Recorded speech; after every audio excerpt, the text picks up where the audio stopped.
चीजों की रिवीजन हो जाती है, क्योंकि आपने ये चैप्टर स्टार्टअप किया work done by variable force से, कांस्टेंट फोर्स से, work done is independent of the path followed by the body वाले कॉन्सेप्ट से।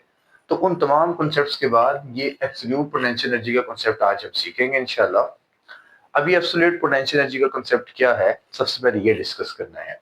उससे पहले एक क्वेश्चन का आंसर जो आपके माइंड में आना चाहिए कि सर एब्सोल्यूट पोटेंशियल एनर्जी और ग्रेविटेशनल पोटेंशियल एनर्जी में क्या फर्क है। पहले इस टॉपिक से रिलेटेड जो आप आगे नेक्स्ट में अपने MDCAT, ECAT, LUMS में, फास्ट में, जहां भी आप लोग एंट्री टेस्ट अपने देते हैं एंटर के अंदर, वहां पे इस तरह के क्वेश्चंस बहुत पूछे जाते हैं, स्पेशली इन टॉपिक्स के अंदर से।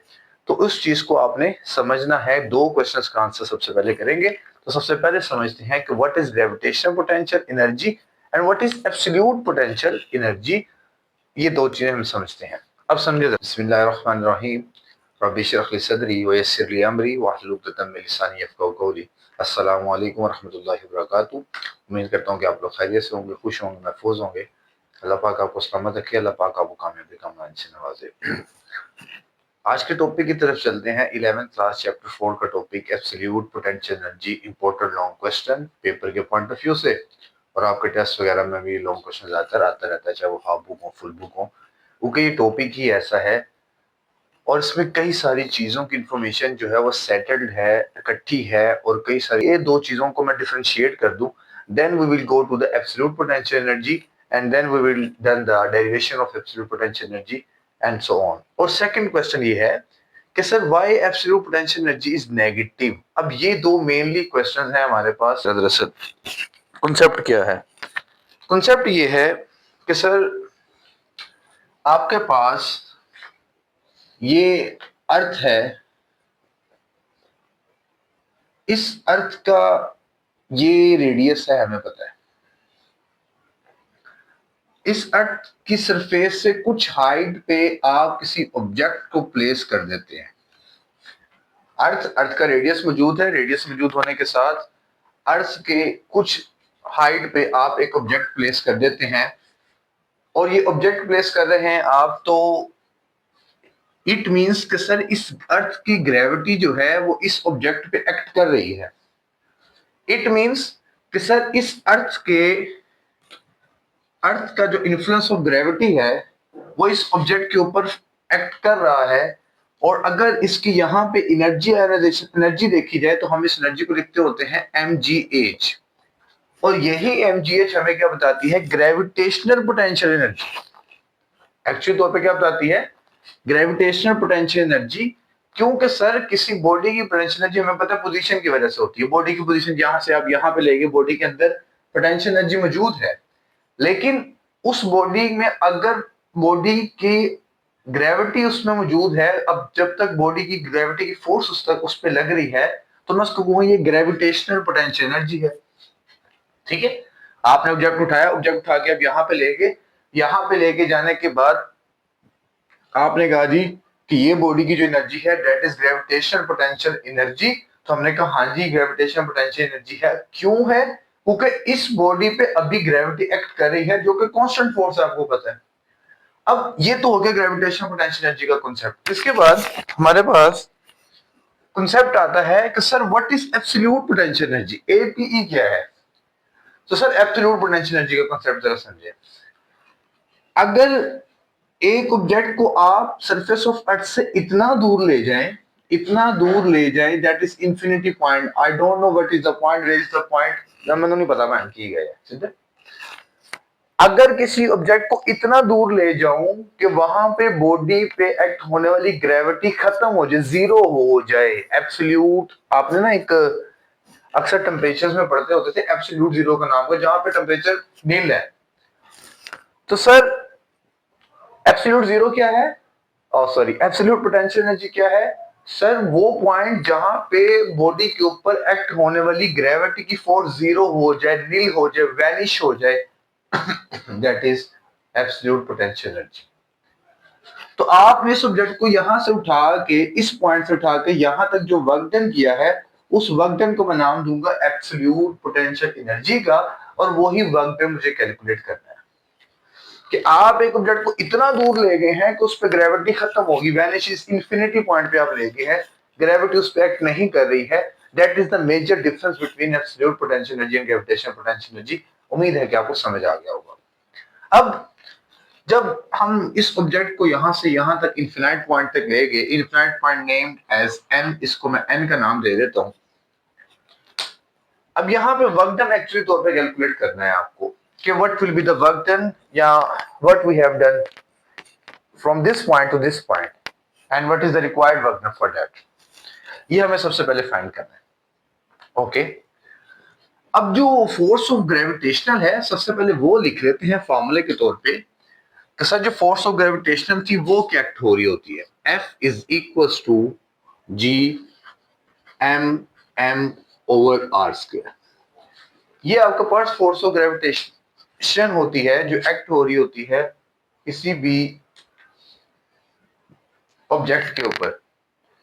F is equal to G M M over are square. G, ये वाला जी क्या है, ग्रेविटेशनल कांस्टेंट है, सॉरी, ठीक है।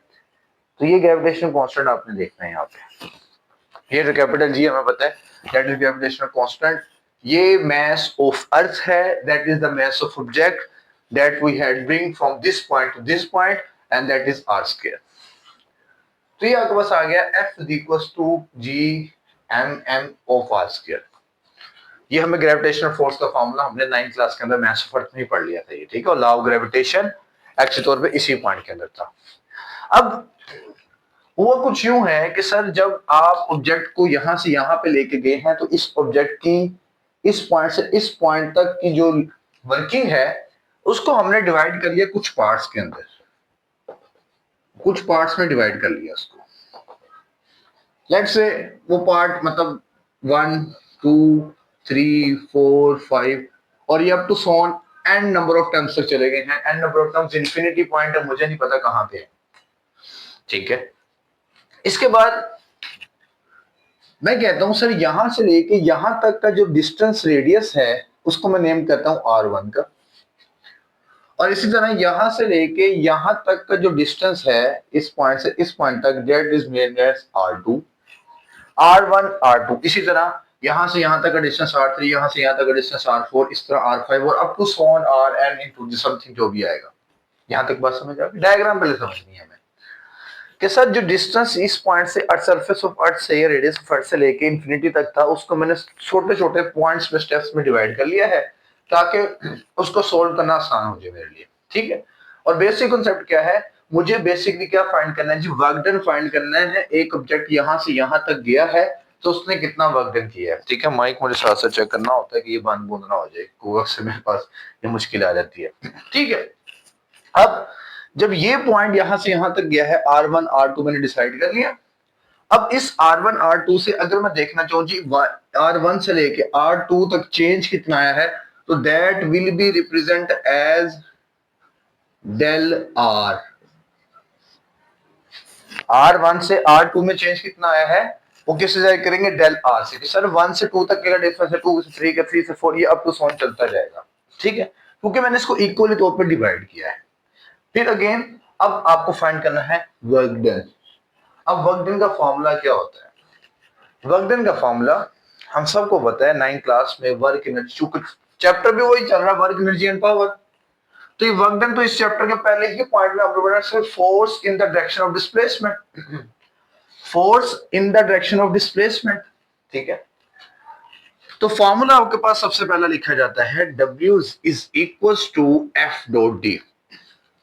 अब W is equal to F dot D formula है आपके पास वर्क डन फाइंड करने के लिए, और उस वर्क डन पे आपको क्या वैल्यूज पुट करनी है उसको हमें सबसे पहले समझना है। समझना क्या है, हमें सबसे पहले ये देखना है कि ये डिस्टेंस क्या है D। अब ये डिस्टेंस क्या है सर, ये डिस्टेंस है R1 का R2 के दरमियान से डेल R, वो डिस्टेंस है। तो इस फॉर्मूले को अगर मजीद लिखा जाए तो मैं लिखूंगा W is equal to F dot del R। Law of gravitation के अकॉर्डिंग फोर्स की वैल्यू पुट करें, capital G M of M over R square dot del R। दो चीजें आ गई। अब वर्क डन निकालना है ना, अगर आपने 1 से 2 से 2 से 3 तक, तो सिर्फ एक चीज पे वर्किंग कर लें, 1 से 2 तक का वर्क डन निकाल लें, बाकी तमाम वर्क डन को हम उसी ही पैटर्न पे देखते हुए, सीक्वेंस में देखते हुए सोल्व कर देते हैं, जैसे आपने बुक में डेरिवेशन में भी देखा होगा। तो बस क्या करना है, work done from 1 to 2 find करना है, फ्रॉम पॉइंट 1 टू 2 तक का वर्क डन फाइंड आउट करना है, जिसके दरमियान डिस्टेंस कितना है, डेल आर का है सर। ठीक है, अब सबसे पहले डेल आर की वैल्यू को फाइंड किया जाएगा। किसकी वैल्यू को फाइंड करना है, डेल आर की वैल्यू को फाइंड आउट करना है मुझे कि सर डेल आर की यहाँ पे क्या वैल्यू है। ठीक है, अब अगर डेल आर की वैल्यू फाइंड करनी है तो इस चीज को देखते हैं, एक बड़ी छोटी सी डेरिवेशन है जो मैं साइड पे यहाँ पे कर रहा हूँ। सर डेल आर आपके पास आ जाएगा R2 को जब आप माइनस कर देंगे R1 से, ये तो आराम से समझ आ जाएगा। डेल आर क्या है, R2 को R1 से माइनस कर दे, डेल आर निकल आएगा। अच्छा, अब ए इस सेंटर ऑफ द अर्थ से लेके इस स्टेप तक का जो डिस्टेंस है वो हम निकालते हैं R is equal to R1 plus R2/2 से। ठीक है, यहां पे अगर R2 की वैल्यू पुट करूं, यहां से पिक करते हैं R2, R2 क्या आएगा, R2 आएगा ये वैल्यू दे जाके हो जाएगी positive, and this equation will become R2 is equals to del R plus R1। यहां पुट करते हैं R1 plus del R plus R1 divided by 2, ये वैल्यू आपने पुट किया से, यहां से R2 की वैल्यू फाइंड करके मैंने जस्ट इसमें पुट कर दिया। देन मोर ओवर क्या करेंगे, डेल आर आ गया। अब डेल आर के बाद ना मुझे ये आर स्क्वायर चाहिए, मुझे दो वैल्यूज बेसिकली वर्क डन के अंदर निकालनी है, ये चीज समझ लें। एक डेल आर की वैल्यू निकालनी है और एक आर स्क्वायर की। डेल आर की मैंने आपको निकाल दी। अब ये आर स्क्वायर, आर क्या है, ये आर इन दोनों के दरमियान का डिफरेंस है, मेन डिफरेंस है इन दोनों के दरमियान का। R1 और R2 में कितना डिफरेंस है वो चीज डिफाइन करेगा आर स्क्वायर। तो मैंने उसके लिए लिखा R is equal to R1 plus R2/2 कि इन दोनों का सेंटर क्या बनता है, इस सेंटर ऑफ अर्थ से लेके इस तक का जो सेंटर ऑफ है वो क्या बनता है, उसके लिए मैंने ये कंफिगरेशन की है। तो क्या लिखा, R1 प्लस R2/2, R2 की वैल्यू मैंने पुट की, यहां से आपके पास वैल्यू आ गई 2R1 प्लस डेल R/2, ये आ गया R आपके पास। अब इस R को दोनों के साथ सेपरेट कर दें, ये आ जाएगा 2R1/2 प्लस डेल R/2, ये इससे खल्लास वैल्यू आ जाएगी R1 प्लस डेल R/2। अब आपको तो फाइंड करना है आर स्क्वायर। अब आर स्क्वायर फाइंड करने के लिए क्या किया जाएगा, दोनों तरफ स्क्वायरिंग कर दी जाती है। तो taking square on both side, इधर भी स्क्वायर कर ले इधर भी स्क्वायर कर ले।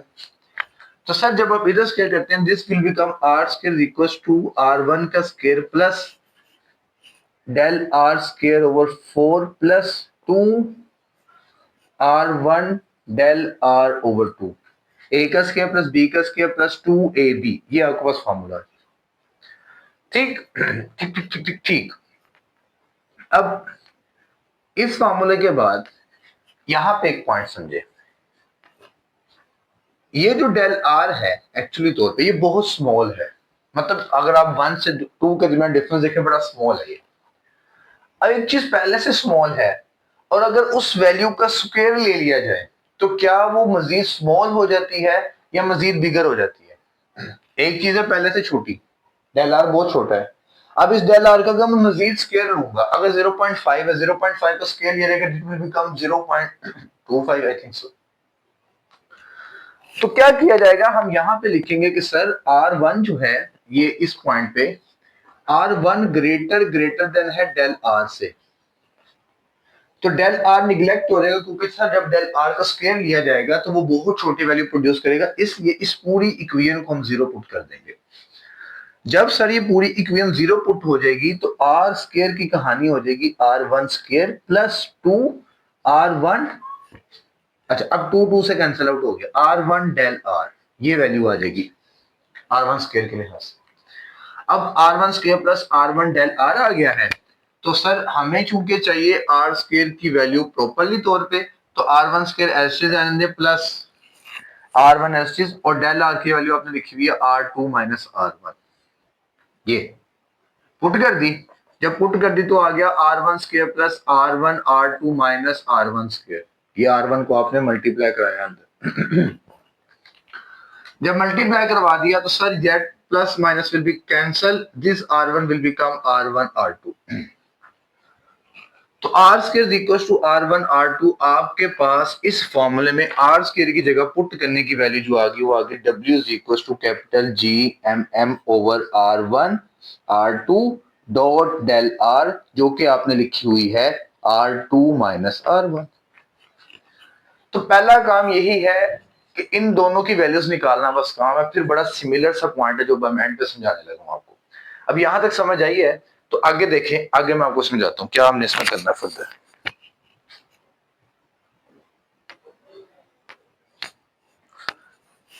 ओके, अब ये आर से वैल्यू आ गई, ये आपने सारी वैल्यूज यहाँ पुट की। अब जब यहाँ पुट करते हैं तो अब आपको सबसे पहले फाइंड करना है work done from 1 to 2, W1 से W2 तक का वर्क डन फाइंड करना है आपको। W1 से W2 तक का वर्क डन फाइंड करने के लिए हमने क्या करना है, अच्छा अब जब ये वैल्यू मैंने लिखी थी वैसे मैंने रेज कर दी है। W1 से लेके W2 तक का वर्क डन आपके पास आएगा F dot del R 1 from 2 तक, ठीक है। अब F डॉट डेल R की कहानी खत्म करके मैं यहाँ पे लिखने जा रहा हूँ negative G M over R square dot del R, work done from 1 to 2 के लिहाज से। और यहाँ पे R स्क्वायर की जगह मैं लिखने जा रहा हूँ R1 R2, यहाँ पे मैं लिखने जा रहा हूँ R2 minus R1 del R की जगह। अब ये नेगेटिव कहां से है, जो मैंने आपसे क्वेश्चन किया था कि sir why absolute potential energy is negative. Sir बड़ी ही सिंपल सी एग्जांपल, बड़ी सिंपल सा पॉइंट है। एब्सोल्यूट पोटेंशियल एनर्जी इसलिए नेगेटिव है, रीजन सर आपने फोर्स इस डायरेक्शन में लगाई, बॉडी ने डायरेक्शन इस डायरेक्शन में कवर की, डिस्टेंस सॉरी डिस्प्लेसमेंट डायरेक्शन में कवर किया F डॉट डेल R के लिहाज से, ये जो पॉइंट लिखा हुआ था मैंने, ओके फाइन। लेकिन सर हमें पता है जब भी बॉडी ग्रेविटी के अगेंस्ट जाएगी, अब फोर्स आप ऊपर लगा रहे हैं लेकिन एक्चुअल तौर पे डिस्प्लेसमेंट कवर होना चाहिए था टुवर्ड्स ग्रेविटी, हम जा रहे हैं against the gravity, sir negative हो जाएगा, सिंपल चीज है सर, बात समझ आ गई। आपकी बॉडी का displacement opposite to gravitational potential है, ग्रेविटेशनल क्या है, तो साइन नेगेटिव आ गया, इसलिए सर हमने लिखा W12 equal to negative G M और R1 square R2 minus R1। अब इसको जरा सोल्व कर लें, इसको सोल्व करेंगे आपके पास आएगा G M, ये R2 minus R1 over R1 R2, इन दोनों को सेपरेटली तौर पे इसके साथ डिवाइड कर दें, ये आ जाएगा R2 over R1 R2 minus R1 over R1 R2, ये इससे खलास हो जाएगा, ये इससे खलास हो जाएगा, आपके पास रिमेनिंग चीज बच जाएगी, जो रिमेनिंग थिंग बचेगा negative G M equals to 1 over R1 minus 1 over R2। क्या से 1 से 2 तक का वर्क डन आपके पास आया negative G 1 over R1 to R2। इसी तरह जब आप वर्क डन निकालते हैं सिमिलरली लो जी मार्कल साहब भी फीके हो गए, इसकी बैटरी खत्म हो गई। Similarly W1 from 2 from 3, W2 to 3 का वर्क डन क्या आएगा, वो आएगा sir negative G M into 1 over R2 minus 1 over R3, ये उसका वर्क डन आएगा। और इसी तरह आगे अप टू सो ऑन 2 से 3, 3 से 4, 4 से 5 up to so on n तक जाएगी ये कहानी। अब 2 to 3 तक आ गया, अब अगर आप n तक जाते हैं तो n से पहले क्या आएगा n-1, ठीक है। ये इफ n तक जा रहे हैं ना, आप यहाँ पे देख रहे हैं 1 से 2 है, मतलब अगले वाले से पिछले वाला छोटा है, इसी तरह आगे वाले से पीछे वाला छोटा है। अब जब n पे जाएंगे तो n वाला जो है वो एक नंबर क्या होगा, छोटा होगा, मतलब n इंटू n-1 होगा। यहाँ पे मैं लिखूंगा work done from n-1 to n is equal to negative G M into M over 1 over R n-1 to 1 over R n, ये वर्क डन लिखूंगा मैं, उससे एक छोटा, ठीक है। अब आपको क्योंकि निकालना है टोटल वर्क डन, अब टोटल वर्क डन निकालने के लिए हम क्या करेंगे, इन तमाम वर्क डन को सम कर देंगे, क्या कर देंगे, सम, इकट्ठा, ऐड। अब जब एडिशन करेंगे, एडिशन करनी है अब हमें, अब बोर्ड चूंकि हमारा फिल हो चुका है, अब कुछ पॉइंट्स मुझे यहां से रेस करना पड़ेगा, कुछ क्या रेस करना है, मैं इस पूरे स्पेक्ट्रा को रेस कर रहा हूं। अब देखें हम सम करके क्या आंसर निकालते हैं यहां से जादू, कि सम करके क्या जादू निकलता है। ओके, अब टोटल वर्क डन क्या आएगा? Total work done, sir total work done आएगा W1 plus W2 plus W3 plus up to so on Wn minus 1 plus Wn, ये वर्क डन आएगा। अब जरा वैल्यूज को प्लस तो करें, वैल्यूज प्लस करते हैं। W1 आपके पास क्या है? Negative capital G into M of m over, over भी क्या मतलब, हम इसको लिखेंगे ऐसे चीज, और फिर हम लिख रहे हैं कि हमारे पास ये वर्क डन निकल रहा था ये 1 over R1 minus 1 over R2 plus W2 लिखें again negative G M M,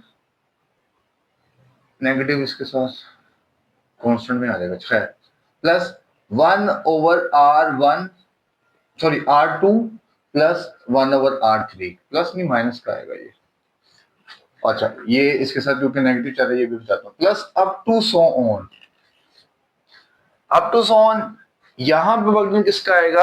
ये जो भी आपने निकाला Wn-1 से लेके n तक, क्या वर्क डन निकाला आपने? आपने वर्क डन निकाला negative capital G m m over 1 over Rn minus 1 1 over Rn, ये आपने वर्क डन निकाला, ठीक है। अब जब ये वर्क डन आपके पास आ गया है तो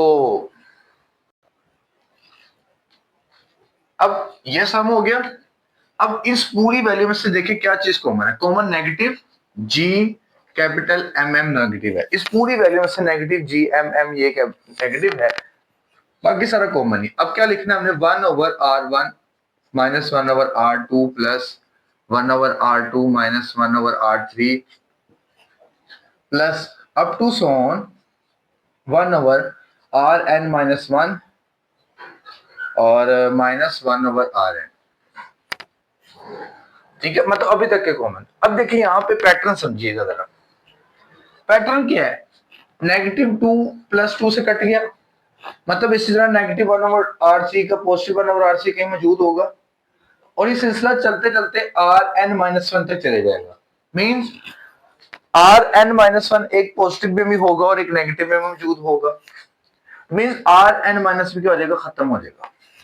ये पॉइंट दोबारा समझे, R2 का पॉजिटिव भी मौजूद है, नेगेटिव भी मौजूद है, R1 का नेगेटिव कोई नहीं मौजूद, इसी तरह मतलब R3 R4 का भी होगा, और इस तरह सो ऑन जब तक हम पहुंचेंगे Rn माइनस 2 Rn माइनस 1 तक पहुंचेंगे तो इसका भी कोई नेगेटिव मौजूद होगा, ये कैंसिल आउट हो जाएगा। रिमेनिंग वैल्यू क्या बचेगी? रिमेनिंग वैल्यू आपके पास बचेगी Gmm over 1 of R1 minus 1 of Rn, ये आपके पास वैल्यू बचेगी। अब इस वैल्यू में ये जो n है अभी डिफाइन किया था कि sir this n will be infinite, ये इनफिनाइट है, ठीक है, इनफिनाइट है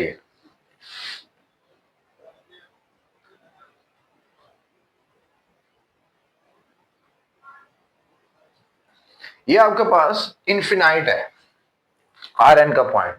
अब सर जो चीज इनफिनाइट हो जाती है उसके लिए हम जीरो पुट कर देते हैं, ठीक है, क्योंकि अगर n इनफिनिटी हो जाएगा तो 1 इनफिनिटी जीरो आ जाएगा, तो रिमेनिंग मेरे पास जो वैल्यू बच जाएगी ग्रेविटेशनल पोटेंशियल एनर्जी की, this will be negative Gmm over R,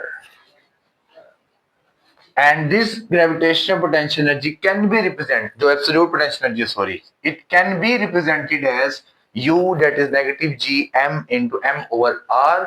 ये आपके पास एब्सोल्यूट पोटेंशियल एनर्जी का कॉन्सेप्ट था जो हमने आज सीखा है कि what is absolute potential energy, और एब्सोल्यूट पोटेंशियल एनर्जी कैसे डिफाइन करते हैं, कैसे इसका फॉर्मूला फाइंड करते हैं, क्या हमें हेल्प आउट करता है, नेगेटिव साइन क्या था, और ग्रेविटेशनल पोटेंशियल एनर्जी के साथ कॉन्सेप्ट क्या था इसका, ये पॉइंट्स आपके साथ डिस्कस और शेयर किए गए हैं। उम्मीद है कि आपको जरूर समझ आया होगा। इसको लाइक करें, शेयर करें, सब्सक्राइब करें।